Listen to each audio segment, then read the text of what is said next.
Oi pessoal, professor Demis aqui falando, e nessa aula nós vamos falar sobre sala de aula invertida, uma metodologia de ensino bastante interessante e que ela tem suas vantagens e desvantagens, como também seus desafios no ensino de física.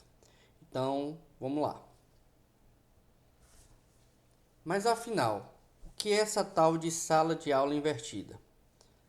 Não sei se você já ouviu falar sobre esse método de ensino, mas ele não é uma coisa nova.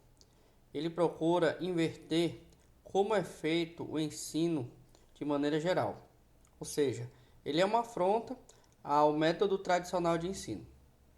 Então, vamos parar para pensar como é que seria o método tradicional de ensino no contexto hoje.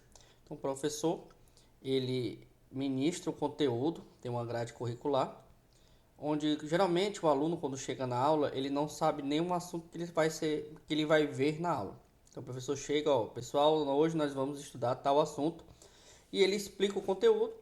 Depois, falando já em física, ele responde alguns exemplos do livro didático e depois passa para o aluno algumas atividades para eles tentarem fazer baseado nos exemplos que ele passou em sala de aula.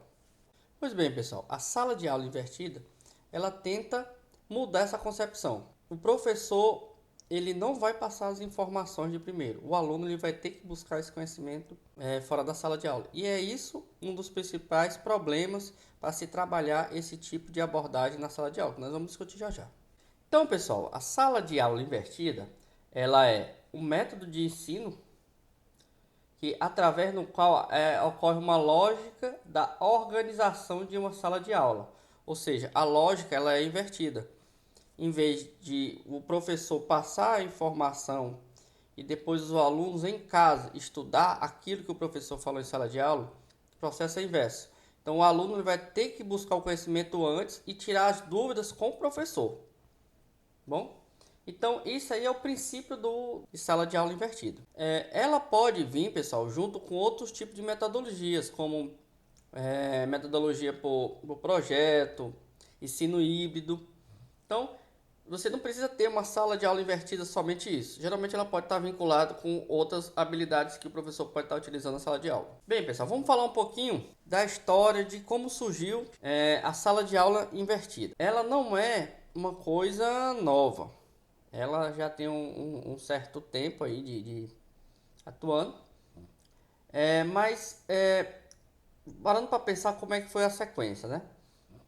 Aqui se mistura muito com a parte de ensino híbrido, que é utilizando os meios tecnológicos. Porque o que o pessoal faz?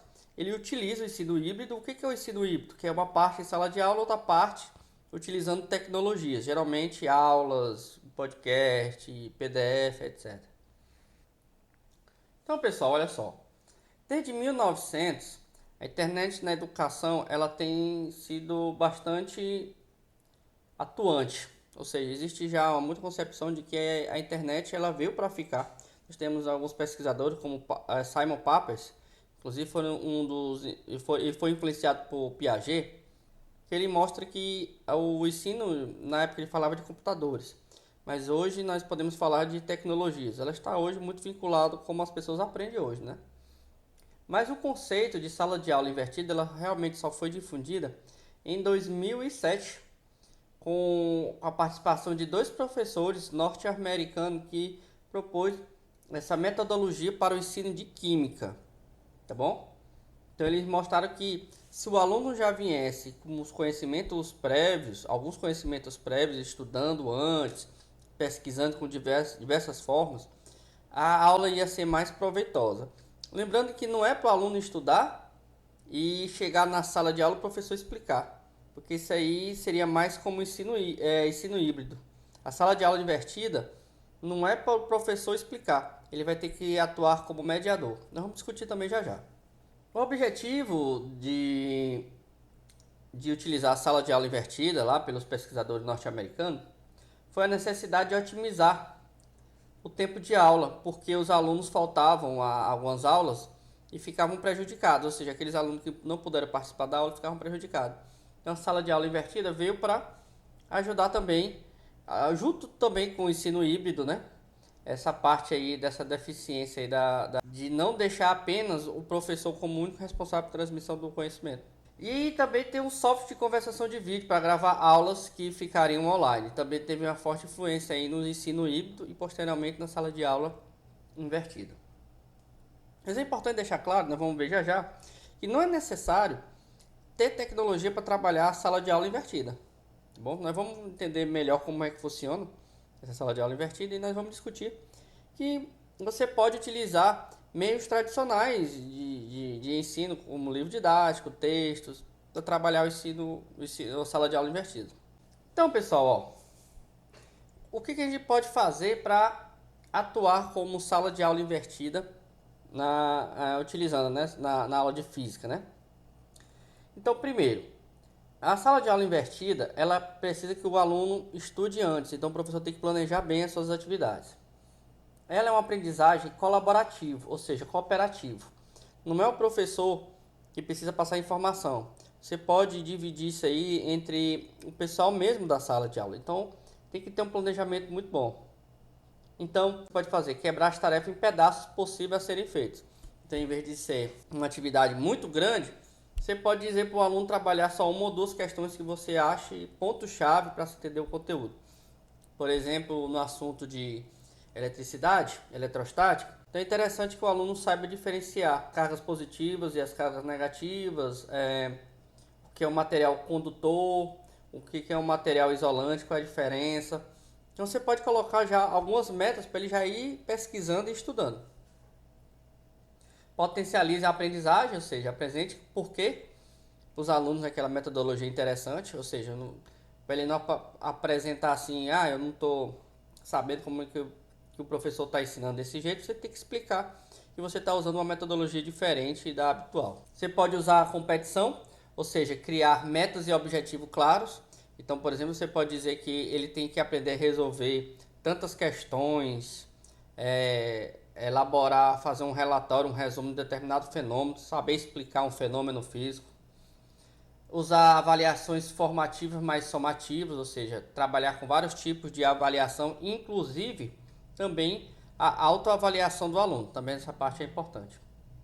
E monte gráfico, use jogos, tá bom?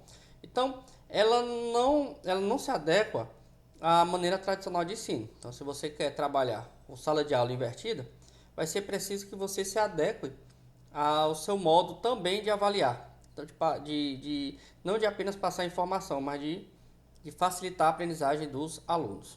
A sala de aula invertida pode ser confundida com o sistema híbrido. Só que o sistema híbrido, ele coloca como uso de tecnologias. E a sala de aula invertida não é necessário. Por exemplo, você pode utilizar o próprio livro-texto e dizer para os alunos pesquisarem algum tema específico, jornal, revista científica. Por exemplo, na física, você pode estar utilizando artigo científico, pode estar utilizando revista científica, por exemplo, a Super Interessante, uma coisa que é relacionada mais com o ensino médio, né? Uma curiosidade, de modo que eles pesquisem sobre o tema relacionado à aula, de modo que quando eles forem para a aula, eles possam discutir em grupo. É importante deixar claro que o aluno ele pode ter a habilidade de estudar por diferentes formas, por exemplo, com vídeo, com livros, com podcast, com vídeos de YouTube, etc. Tá bom? Então, nesse tipo de modelo, pessoal, o foco é o estudante.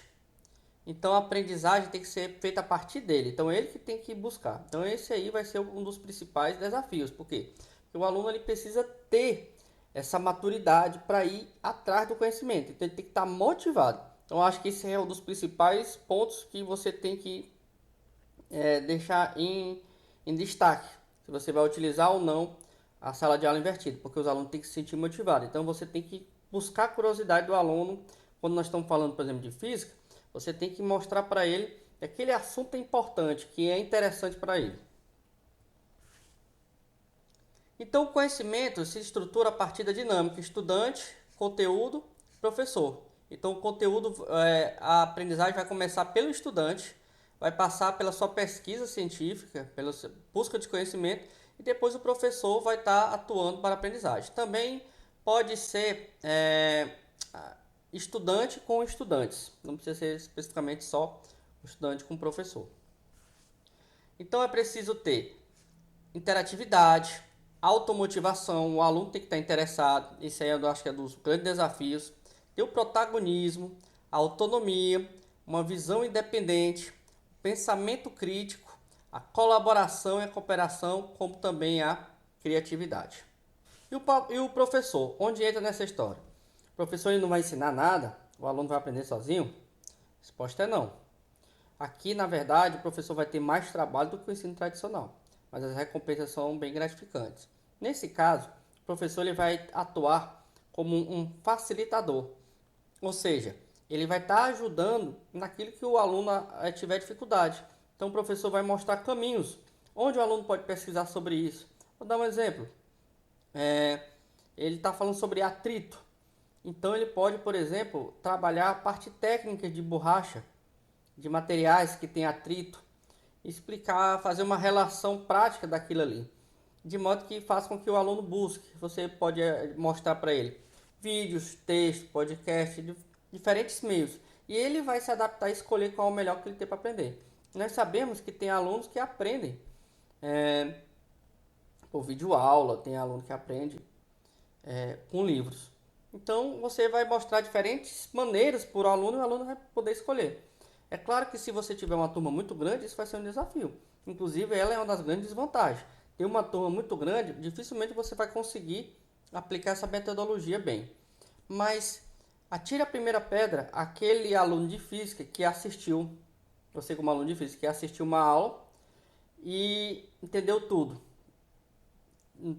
de todos os assuntos. Sempre tem aquela aula que você sai daquela aula e pensa assim, nossa, eu não entendi nada. Seria mais proveitoso se você tivesse estudado um pouquinho antes para poder tirar essas dúvidas com o professor, não é isso? Então a sala de aula divertida é isso. Ela dá a possibilidade do aluno pesquisar antes, mas é preciso você encaminhar a autonomia do aluno de fazer essa pesquisa, mostrar meios que ele possa ser capaz de fazer isso. Outro desafio é como avaliar. Como é que você vai avaliar? Porque no método tradicional você aplica uma prova, uma resolução de 10 questões e em cima dessa quantidade de questões você dá uma nota, né? Aqui, pessoal, você tem que avaliar de diferentes maneiras, desde atividades em sala de aula, como também a sua pesquisa. Você pode pedir para ele fazer relatórios de atividades, como também fazer uma autoavaliação, dizer em que pontos ele aprendeu e que ele não aprendeu. E tem que mostrar para ele que o principal não é ele acertar, ele pode errar, mas ele tem que ter a consciência do que ele está errando e do que ele pode melhorar. Então isso aqui pode também dar uma dificuldade com a questão da burocracia da escola, porque muitas vezes a escola quer saber uma nota, uma prova. Então aqui o correto não é você colocar uma prova para ele fazer, e sim ele fazer um relatório do que ele aprendeu e do que ele não aprendeu. E você tem que dar a nota não pelos acertos, e sim pelo seu esforço, pela aprendizagem, pela busca do conhecimento.